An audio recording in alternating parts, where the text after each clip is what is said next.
Hello and welcome to Minter Dialogue, episode number 453. My name is Minter Dial and I'm your host for this podcast, a proud member of the Evergreen Podcast Network. For more information or to check out other shows on the network, please go and visit evergreenpodcasts.com. So this week's interview to kick off 2022 is with Zaya and Maurizio Benazzo. Zaya and Maurizio are the co-founders of the Science and Non-Duality not-for-profit community. At SAND, they like to explore the big questions of life while celebrating the mystery of being. Zaya and Maurizio are also filmmakers, and their last film, The Wisdom of Trauma, featuring Dr. Gabor Mate, has been a runaway success. In the conversation, we talk about the making of this film. We explore the definition of success and the timeliness of this film. We also look at their use of social media and other films they've made, especially The Art of Life. It's a scintillating discussion. You'll find all the show notes on minterdial.com. Please consider to drop in your rating and review. And don't forget to subscribe to catch all the future episodes. Now for the show with Zaya and Maurizio. Zaya and Maurizio Benazzo.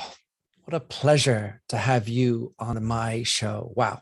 So we were introduced to one another by our mutual friend, Andrew Gottlieb, who he talks about no typical moments. And I'm going to think that this is going to be no typical podcast. Maya and Maurizio, Zaya and Maurizio, sorry, I got mixed up.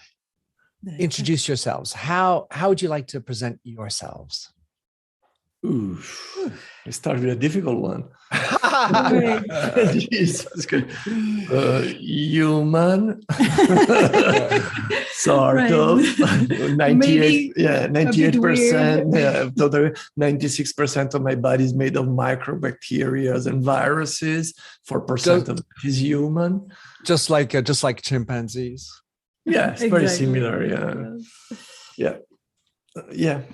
You guys both have very rich backgrounds, and it's impossible for me in one sentence to describe yourselves. So I just want to let you roll with it. We are a relentless explorer of what we like to look for. Basically, can I be more vague? Yeah.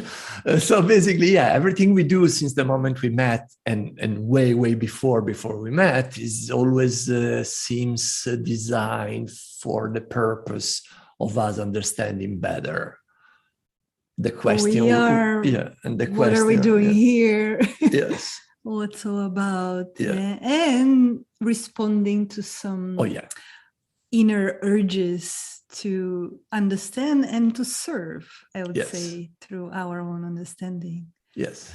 So you guys met in 2007. I'd love to hear about how you met, because you really come from such different backgrounds and everything.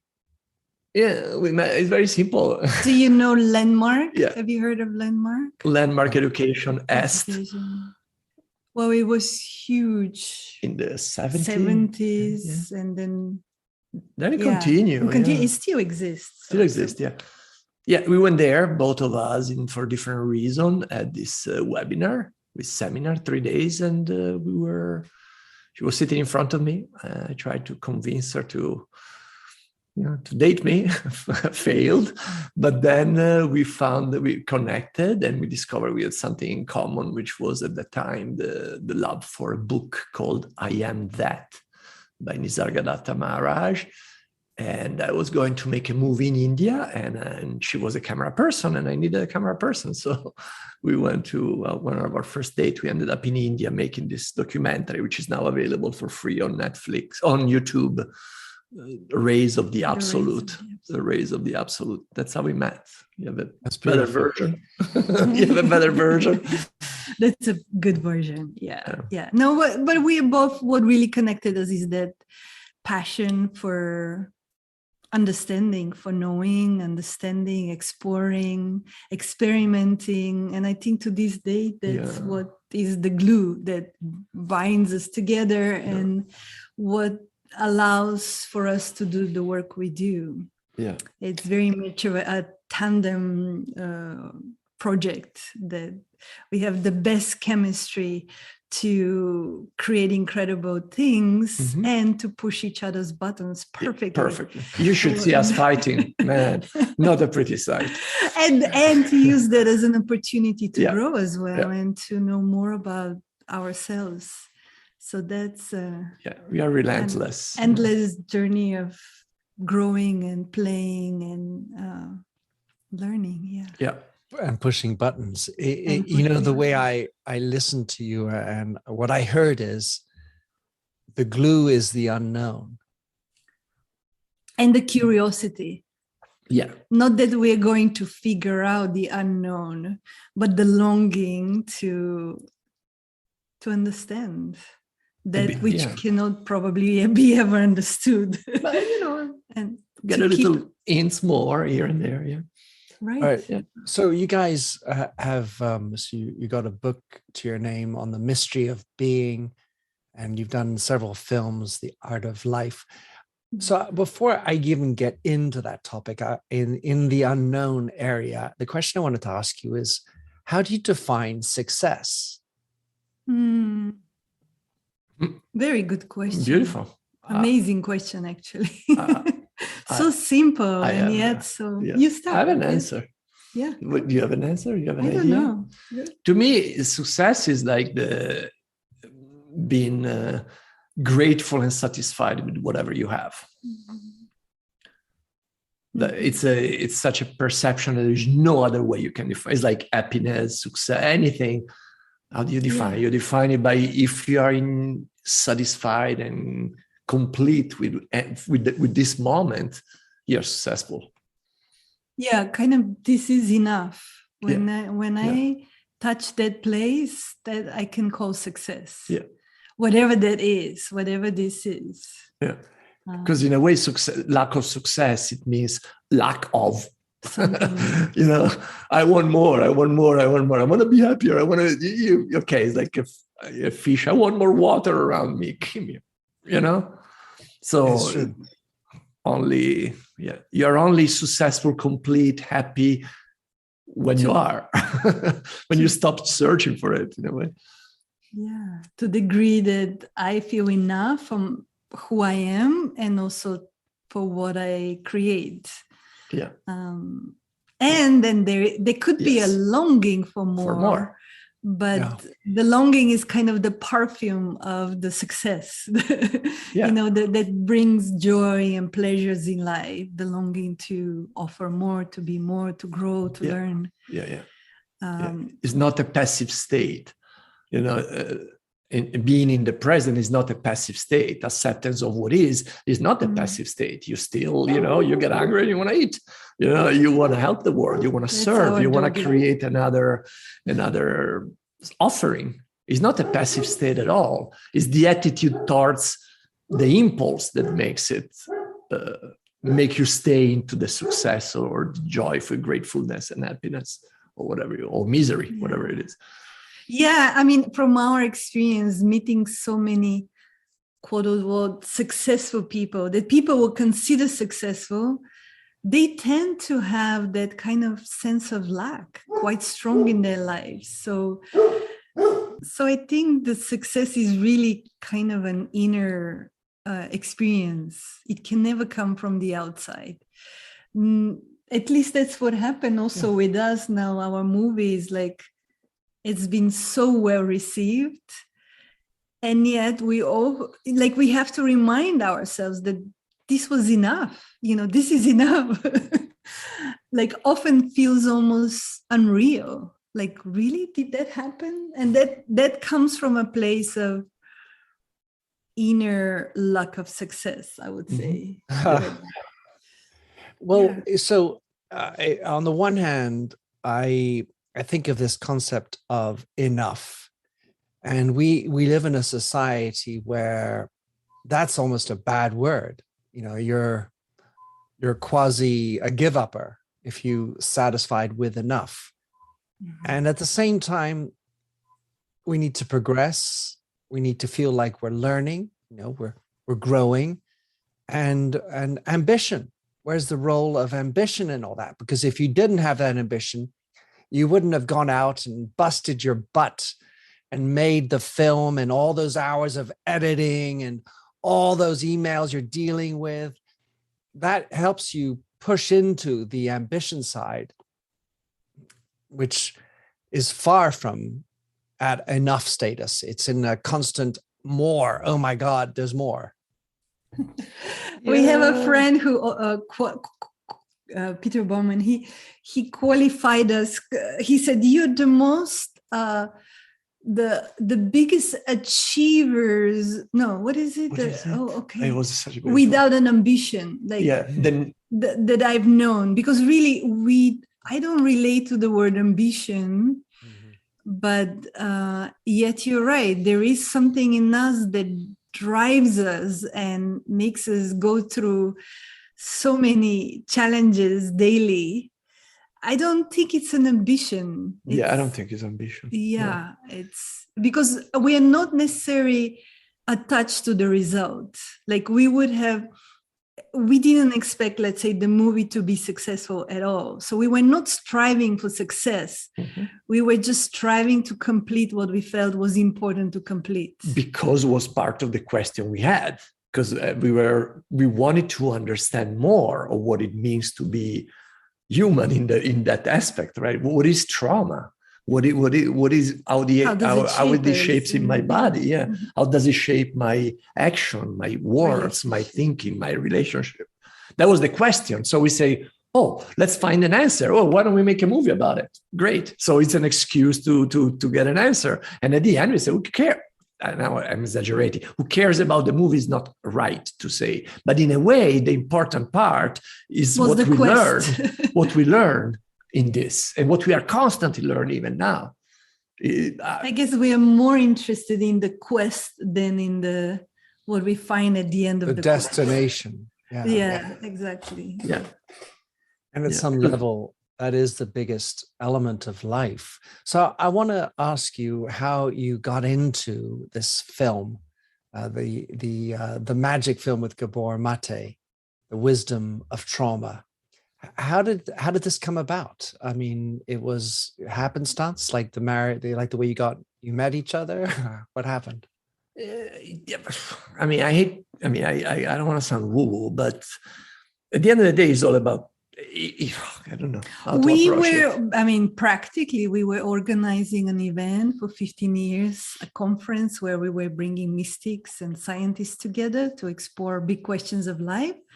And 5 years ago, Gabor was one of our keynote speakers, and he came and his message was so powerful, so strong, and we watched how it transformed the audience that we felt compelled to follow him, learn more from him, and eventually make a movie. Yeah. It was just one of the things that we felt called to do. And we were lucky that Gabor said yes halfway. He said yes, but he was not going to make it easy for us. But he stayed with it. And after 4 years, it took 4 years to complete the film. Yeah, the bottom line that in the previous 11 years, now 15 years, we were doing this event, Science and Non-Duality. We have been looking for quote unquote enlightenment, for a transcendent relationship to the divine, find the interconnectedness of all things, And again, it's like a fish looking for water. We are interconnected anyway, but and then Gabor brought us a new aspect. He just said, why don't you look also at the shadow? Why don't you look at your embodiment? Why don't you look at your body? Why, after all this year, I'm so spiritual and she drives me crazy when she tells me those things, and vice versa? Why she can follow my bottom if I'm so spiritual, And then you realize, okay, he said something that's very interesting. And we were filmmakers before when we met. And we always wanted to go back to make movies, say, maybe this search maybe requires a little movie. And we said, we do it. No ambition altogether. I mean, we didn't know you're going to make a feature film. We're going to make an 18-minute short video, a YouTube video, we thought, a series of podcasts.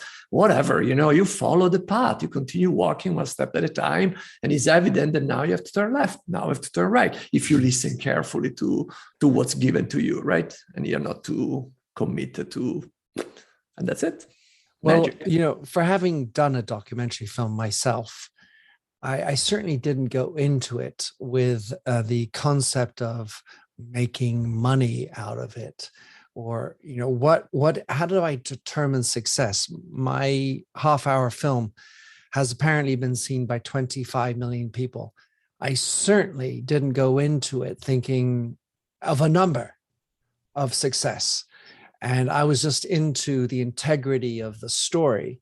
So I'm thinking very much like you went into it with the integrity of the story. It took 4 years, probably 2 more years than you would have liked. And I don't know what else, it was probably a hell of a lot of work to get all of those different, exceptional people filmed, and you're putting them onto a film. This is a very spiritual thing. So how do you embody this stuff and make it feel real in a format that's this moving picture? And so that's where I can relate with the notion of success. And yet you've obviously made a huge success with this film. How do you, to what do you describe or ascribe this, the way and how it's become such a big hit? Set of circumstances. I think it was the right timing. Yeah. I mean, the conversation around trauma has been percolating in the collective psyche for already, I would say, quite some time. But I think it was ripe for a movie that could really communicate that topic in an accessible way. I think the film made it really human, made it really easy to understand, to follow, to digest, and very relatable. We must have gotten, I don't know, 3,000, 4,000 letters of people who said, you told my story. Thank you. I feel validated by the film. I feel like I'm not alone in my pain. I'm not alone. I know that there are many other human beings in the same struggle. So that's one way. Another way was the film has been seen in 220 countries. So we thought the movie has a Northern American focus that would not relate to any other countries or cultures. It's been shown on the University of Kabul, is going to a prison in Colombia in a few weeks. So it's really cross-cultural movie. That's one of the biggest successes that people it's been translated now over 20 languages. And we do more constantly. Yeah. It's unbelievable. So I had the privilege of seeing the film as you rolled it out at the very initial moments. And I felt like, so I'm a businessman, I'm also a filmmaker, and I think about how things happen. And I don't think it's all just woo-woo, to use your term, Maurizio. There's always concrete intentionality that has to make this thing happen. You had to decide to cut it here and make it this length, and you have to make decisions. It's not just all by mistake or mystery. There is an intentionality that goes into making this happen. The music you choose, the things you leave out, and all this other stuff, and the timing. So, of course, afterwards, the timing within the context of a pandemic may have also helped at some level. For me, though, the film is very atemporal in its the issues with trauma and the illnesses that we have. Maybe it helped that people were stuck at home and needed to watch something. Do you think that played into it? Probably somewhat. Definitely, I think more people relate today to the topic than, let's say, 2 years ago. Unfortunately, I mean, more of us have been, have touched those places of depression and anxiety, and, just the unknown with the pandemic triggers those old wounds, old ways of coping with pain in our lives. It re-triggers those. That's one of the things Gabor says. The pandemic can cause trauma, but it tends to re-trigger old traumas. So I think the pandemic helped. It was challenging finishing the movie during a pandemic because we couldn't film anymore and we were not done. So that's why we had to be creative. We came up with a idea of bringing animation to visualize the scenes we could not go out and shoot. So that was a challenge that actually helped us in a way. And a lot of people appreciated bringing the element of animation. That's for sure. I have a friend called Christine McKay who just wrote a book on animation and the power of animation in film. I've had her on my podcast, and so that was kind of a nice little link in. Yeah, Gabor, he says, trauma is not what happens to you. Trauma is what happens inside you as a result of what happens to you. Right. And so it's very much this idea of it's not what happens to you, it's how you react to what happens to you. That's the real thing. I feel that's like the fundamental message that he was passing along. Yeah. Exactly. And the same trauma, which rarely happens, but can happen to two people and they will have a completely different trauma response. And that's what he's pointing to. It's not about what happened, but really whether there was someone when we were young and struggling to witness our pain, to give us a support, or we were completely alone in isolation with no adult support. Like all of these factors play in how the trauma impacted us at a young age, and then in how that pattern got formed and created a filter through which we see ourselves, the world, through which we relate. 40 years later. So being a filmmaker of a documentary, in my case, I also was very aware of the frontier with truth. That's to say, doing a documentary, by definition, it's about revealing the truth. And yet, when you're in the editing room, you're always choosing between this and that and the narrative. And all of a sudden, somehow narrative, certainly in a modern technology world, the storytelling component can be a little distant from the truth. And I was just wondering if you could talk to that gap between the narrative and the truth. Where did you have any tension within it, or do you feel it was all 100% truth? I don't think that was ever a question of not telling the truth or manipulating what we witnessed or seen. I think the only thing we felt that maybe the movie got a bit too heavy at one point. And we thought maybe that will actually do a disservice to the message. So we were brainstorming how to create a breather or use the music to kind of elevate a little bit. Take away the trauma porn, we called it. This is exactly what I'm getting into, because the fact is that the movie format of telling a story heightens the pathos.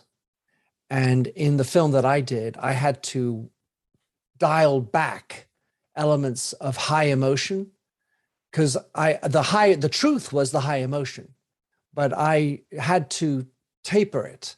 Otherwise, people would just be overwhelmed with emotion, and that wouldn't be good for the user experience. So that's an example of the difference between the full truth and the narrative. And that's the zone I'm in, which is not about lying.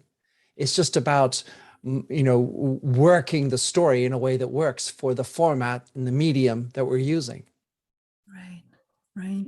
I think the way we did it, we had a lot more stories that we wish we would have told, but then you have to make choices. We had to make choices. Exactly. Also not to have the movie synced, like to make it too heavy. But at the end, it was how it felt to us. I mean, because the movie was, it was too heavy at some point to watch it. And I don't feel calm. Something is not all right. Yeah, that's it. And so you change it. Absolutely. I don't think there was a question of. We had to re-edit. We re-edit completely. Yeah. We had a version that Gabor didn't like, and it was not landing with us. So we went back to the editing studio for another, I think, year, almost a year, 9 months, and completely re-edited the film. Yeah, I'm aware of all those things, and that's why I wanted to sort of dig in on that little thought. I want to spend the last part of our chat with regard to your work at the Science and Non-Duality, the sands of time, where your objective is to forge a new paradigm in spirituality, but not one that is dictated by religious dogma, rather based on timeless wisdoms. So let's say that I've looked at your channel. I've certainly not consumed everything, but I've appreciated the fact that I mean, also I love the work you did at the Art of Life, and this Michael chap who learns to live in Hawaii in a jungle and with dolphins. You also explore psychedelics. I don't know, so first of all, let's start with, what is non-duality? Because I think people kind of get science, but what are we talking about when we talk about non-duality? Should we simply say is the understanding is not even the right word. The perception, the feeling, the something that the truth of life. that we are all interconnected. They're not two things. They're not two things separate. When you talk about the human body, you say, oh yeah, I'm one. I'm the human. It's me. I mean, obviously it's me. But if you take your heart or your lungs, the lungs produce cells that are lung cells, and the heart produces cells that are heart cells. They're separate things. I mean, my finger is me or is my finger? Why do I call it pinky instead of call it me? I mean, so where is the blurry line between a defined thing and the wholeness? You know, so non-duality points to, like, literally it means not two. So there is only one consciousness, one mind, one whatever you want to call it, that is life, that is our, and we are part of it. We are not separate. And so over the years, we explored many different doorways to that understanding, either through science, through psychedelic experience, through meditation. Now, through the pandemic, that has been revealed in so many ways, including that there is no such a thing as an individual immune system, right? We're learning that we can't see it that way even. So and that said, the separateness exists, you know. So we are all, everything is interconnected, everything is one, but that said, the lungs and the heart work in separate way for the benefit of the whole organism. Yeah. So we are one in the universe, with everything. The trees make oxygen and we breathe it, and we make CO2 that the tree can thrive on it, you know, unless we make too much, as we are doing now. But that's a different story. So this is the essence. There is every piece of the puzzle makes the puzzle. You look at a puzzle, whoa, it's beautiful, and there are all the pieces. We are made of cell, molecule, and all different parts. So I get you, and so I have three values for Minter's personal life, and one of the three values is oneness, which at some level I'm hearing is what non-duality is. So you made a choice, non-duality. You know, in marketing talk, it's like, we're not this. I get the feeling it's about oneness. Like it's not human beings and nature. It's human beings in nature, our nature. So we are one with that. We are just one small, absolutely infinitesimally meaningless piece of a huge puzzle, which is, you know, our universe and the various other things, sentient and non, that are around us. So we're meaningless, and I think that psychedelics and meaningful at the same time. Let's also not take that part away, because if a butterfly flap their wing in Brazil, it will affect me. somehow, in some way that, everything is absolutely meaningful, meaningless, or meaninglessly meaningful. Because bottom line, if you are not in a paradox, there is no, it makes no, everything is a paradox. If you go away from the paradox, you're away from the truth. And even that is not the truth. Am I getting weird enough? No, I love it. I love it. I haven't even smoked anything before listening, but in my last book, 40 years. No. Well, but I do. And in my book, in the last book about leadership, I talk about the 4 paradoxes, and the one that really generally always stands out is the need to belong and yet be different. Mm-hmm. And we're living in that constantly, whether it's meaningful and meaningless. And I feel that certainly in the work of the wisdom of trauma, the thing that really resonates with me the most is the sense of meaninglessness that most of us are going through. And that in this existential crisis that we've been having, which is apocalyptically showing us what our problems are, is that we do not have enough sense in our life. We do not have enough meaningfulness in our life. And I feel that is our common trauma. Yeah, we go back to the enoughness. I think the common trauma is the separatedness, like the illusion of being separate. I think that's where all goes to, and where we're experiencing today in our life is that is catching up with us, the way we have lived in the last, I don't know, especially in the West, 200-300 years, of course, way more, but that's what is catching up with us, the way we've exploited nature, the way we have put profit and capitalist mindset over everything in life, that is catching up with us now. And not as a punishment, but it's just as a cause and effect, it's a physics in a way. So Vandana Shiva said this beautiful: if you feel you're meaningless, well, buy a plant. Take care of a plant. Right. Take care of your neighbor. Take care of your sister. Talk to your brother that you haven't spoke with in the last 7 years. If you think you're meaningless, be nice to the cashier when you go and buy your bread. Whatever, You're meaningful. It's up to you. It doesn't be meaningful doesn't mean that you have to change the world and become the president of your country. That's the absurdity. That's the capitalistic mind. For us, I'm meaningless unless I've made this incredible change to you. And no. It can be simple. Every mushroom is meaningful in my garden because it gives life and water to every tree. And the tree can thrive, and the tree can thrive. It can give me oxygen, and everything is meaningful. Let's, enough of this. Enough of this. I want more is not enough. And yet, probably you're absolutely right. On a cosmic level, meaning makes no sense. No, it makes no sense. Right? But that's right. Or at least we cannot comprehend it with our little human minds.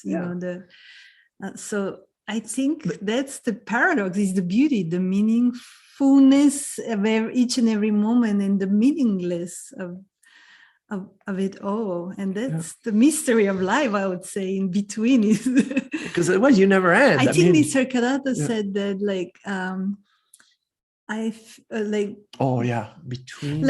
feeling that I am everything and I'm nothing. In between is where my life goes or flows.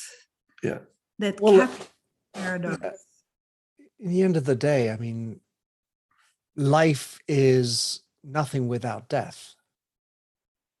And at some level, there is about a bigger paradox as there is that if you don't have sadness, you won't know happiness. And so I think this is the natural state of our lives, is to manage. You can't have orgasms all the time. It'd be lovely, but no, it wouldn't actually. It would be boring to hell. I mean, it cannot. Yeah. And life is not the opposite of death. That's the other thing. Beautiful. As well. Nice. Thank you. Yeah. When you see a tree, a piece of wood in the ground, what do you think? Death, or you think life? I mean, because in reality, you can say, the tree is no longer there, is dead. Well, what about the decomposition, all this mushroom again, all this bacteria, all this thing? This is beautiful. It's compost that is giving food to the soil, right? So are we talking about the fire you can burn to make food to feed us? Yeah. So you guys have obviously, I know you did the film Shortcut to Nirvana, and obviously linked in with India. And funny, I mean, India is at some level such the representation of life between the hustle, the ability to sort of live with karma, Goa and the psychedelics and, the hippie movement. It kind of has so much going on with it. And yet I was reading how 30% of the Fortune 500 companies CEO is Indian. And just now they announced that Twitter, the new CEO, will be Indian. And I was wondering how you guys look at that with your slant that you have on India. You know what, I'm always amazed because we live close to the Silicon Valley, and whenever we've met CEOs or people part of this world, I was always so touched to understand their devotion side that we see, in the West, only one side of these beautiful human beings, but they have an incredible, most of them carry a lineage and a deep devotional side, spiritual side, that I think also informs to some extent their outwardly success, both the lineage and the spirituality that was passed to them from generation to generation. So, is it something that you feel is missing in the West? Definitely missing the tradition, missing the roots,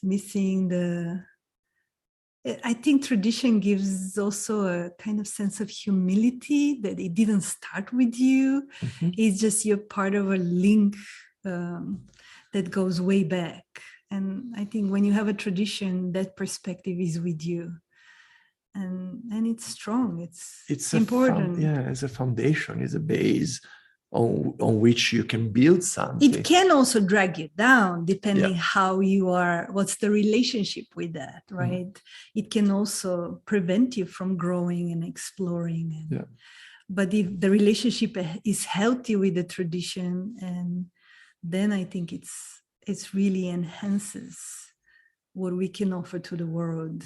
It's a service. Yeah. It comes to mind that the biggest corporation ever in the world was the Catholic Church.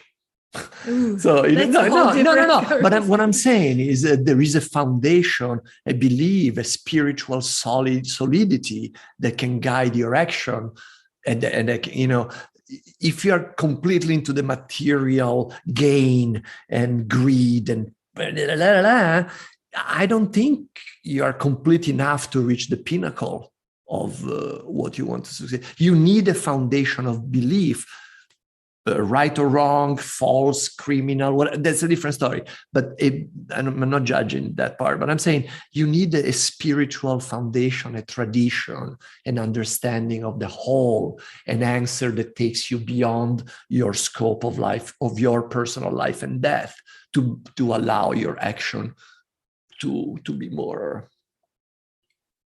effective. And this is also a partial statement, obviously. It's not. Well, of course, we're not going to solve the world's problems. But interestingly, that you mentioned the Roman Catholic religion, it feels, and I want to link this back to this notion of meaningfulness, that we have lost touch with history, or we are trying to decontextualize last year's or the past with today's reading. We have more and more a less religious society that provides us with a spiritual foundation and a common understanding of ethics. In the news, we no longer have one truth, which was generally shared amongst the media. We now have everybody in a very Murdochian way promoting their side of the truth. And then at a more granular level, everybody's all about the individual, and we've forgotten our link into commune and communality that used to exist. And I think back to the Indians in this particular way. So this loss of sense is a loss of sense of direction. It's a loss of sense of meaning. And I feel that is really underpinning today's shared trauma at the highest level. Absolutely. Yeah. Sense of belonging. Yeah. Yeah. I mean, well, the next big wave is really, and it's already happening, and in this understanding the impact of intergenerational trauma and how that has shaped our societies. That's going to be, I think, in the next several years, huge for humanity, really. It's already happening. It's already everywhere. We're seeing it, but it's the beginning to, not from a place of feeling, we can grieve what has happened in the past, but just to understand how we got where we are today as a society, so divided, so unequal, so much inequality. And we definitely have the aging population that so many countries are going to have to deal with, death, and these generation, this big older generation, and how we're going to deal with that. Tell us, just to finish up with, your sand. What are some of the projects that you're looking? I mean, of course, you maybe can't even be able to breathe because of the, overwhelming success of your last project. But what's the future hold for sand? What are the things that are tickling your minds and maybe giving you a breath of fresh air for the future? Right. So now our biggest question is, we've created a big community, global community with the movie. We've reached close to 1 million people on our mailing list. How do we serve that community? So that's the biggest inquiry we're in, how to continue nurturing these relationships and supporting the people we have now as a community.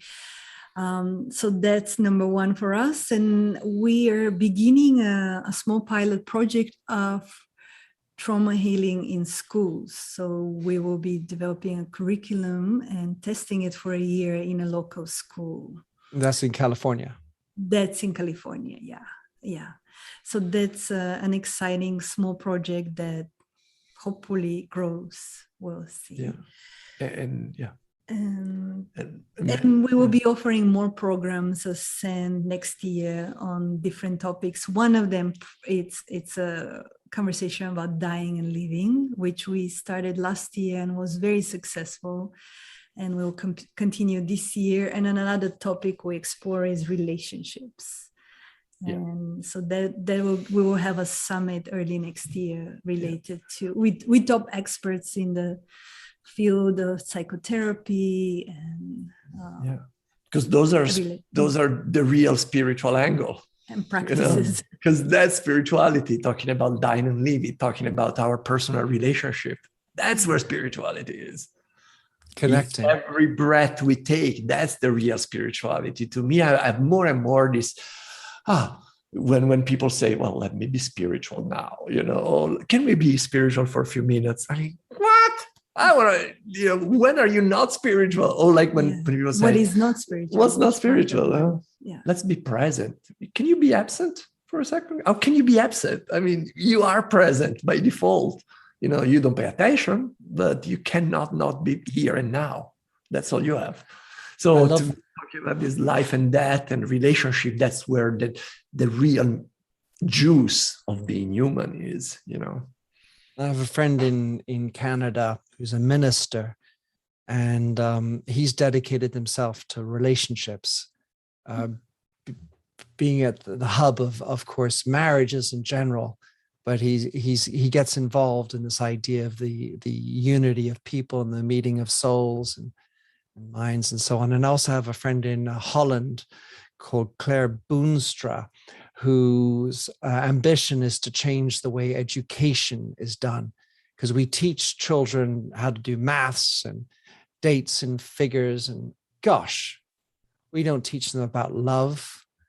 Don't teach them how to no emotional understanding, intelligence. It's as important as academic. They stay from the shoulder up, completely embedded in data, completely meaningful ways, but they have no understanding, locked them in a chair. Reinforcing the notion of separateness. Right. Education is that. That's and another definition of success, right? Right. The more disconnected you are, the more successful you get. The more data you know, the more successful you are. Doesn't matter if you have an emotional understanding. Oh God.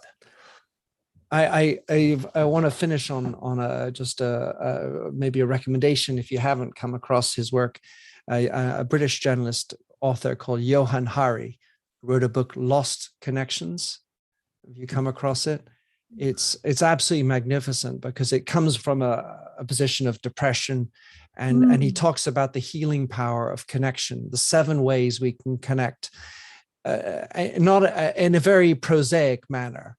We can connect with our bodies and feel ourselves. We can connect with each other and touch and get that going. We can put our hands in dirt and see the earth underneath your nails.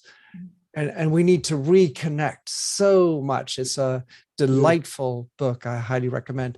And that's to me the essence of meaningless or meaningfulness, right? If you think you're meaningless, reconnect, because you're not meaningless, If you are able to feel this connection, you are no longer meaningless. You are part of something, you're connected, you're plugged in. And that's Is Non-Duality, and that's the trauma work. And this is, that's the essence of what we are missing. The connection to that's the success. Yeah, that's a success. That's all the things we have been talking about. It's all the same. We're all talking about this. We're talking about connectedness and presence. Well, I can say that I have enjoyed that super energy that you guys both have. And it's been a delight to share your story with my audience. I would love for people to go and discover your work.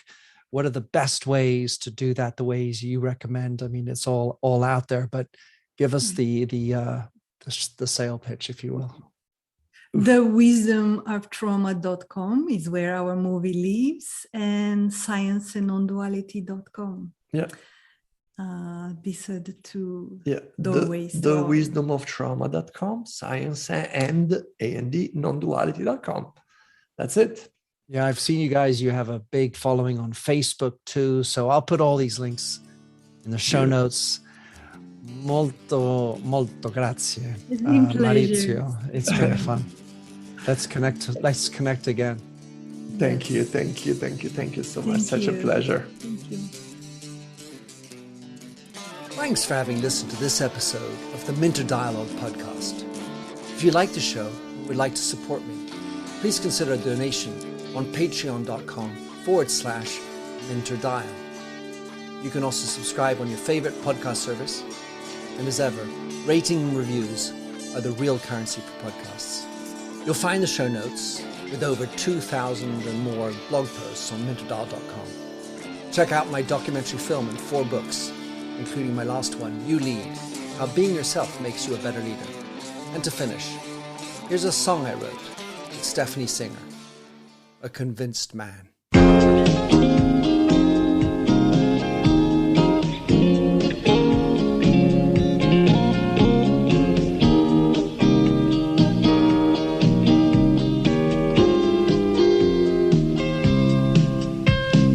I like the feel of a stranger tucked around me, precipitating the danger to feel free. Trust is the reason, still I won't toe the line. I sit here passively, hope for your respect, anticipating the thrill of your intellect. Maybe I tell myself there's no use in me lying. I'm a convinced man, building an urge. I'm a convinced man, to live and die submerged. A convinced man, in the arms of a woman. I'm a convinced man, challenge my fate. I'm a convinced man, competition's innate. A convinced man, the arms of a woman. Despise revenges and struggle with deceit. Live for the challenge so life's not incomplete. What's wrong with challenge? I know soon we all die. I like the feel of a stranger tucked around me, precipitating the danger. To feel free, trust in my reason, and let me show you why. I'm a convinced man, practicing my lines. I'm a convinced man, here in these confines. A convinced man, in the arms of a woman. I'm a convinced man, been to the test. I'm a convinced man.